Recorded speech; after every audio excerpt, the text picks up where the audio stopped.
A ese de Chantada volveu de baleiro da súa visita ao campo do Narón, onde perdeu por 0-1. O encontro estivo moi igualado e os chantadinos puideron adiantarse no marcador por medio de Adri, pero o colexiado anulou tanto ante as protestas dos xogadores da SD. Os locais marcaron o gol que lles deu a vitoria á media hora de partido.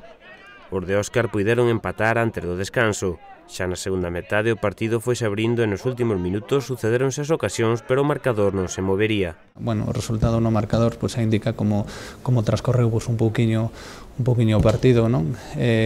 Digamos que foi un encontro moi disputado, en o que ambos equipos sabíamos, ou coñecíamos que a importancia do triunfo era fundamental para ambos, e o certo é que Chantada saiu moi ben o inicio do partido, non?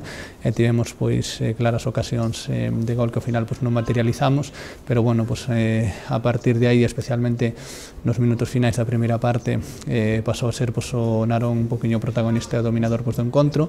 En un dos poucos erros que cometemos no partido de hoxe chegou un gol que a postre resultou definitivo, porque no segundo tempo, a pesar de que intentamos podemos haber conseguido ao menos un empate, non foi posible, un poquinho polo facer de todo o equipo visitante, non?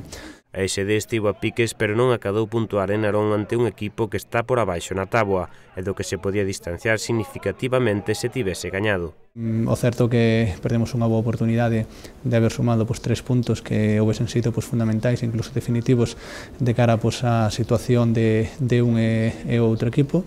Non foi así, bueno, unha vez máis o equipo en xeral e en particular un poquinho descontentos porque perdemos a ocasión de sumar 3 puntos, incluso un, o mesmo que nos ocorreu no partido do Silva, e o certo é que agora prácticamente nos partidos da casa, especialmente o deste, o único que nos vale é sumar os 3 puntos, non?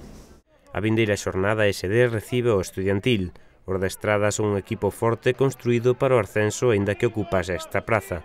A SD non o vai ter doado, pero ten que ir a por todas xa que xoga na casa e necesita os puntos.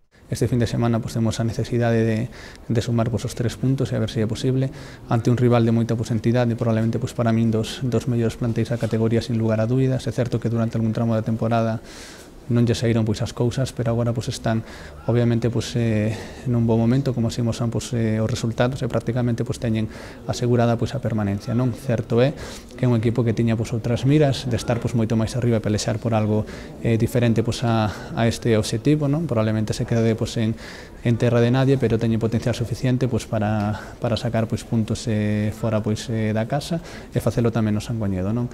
Entón, bueno, empresa complicada que temos este fin de semana, pero bueno, trataremos de facer o posible para que os puntos se queden na casa.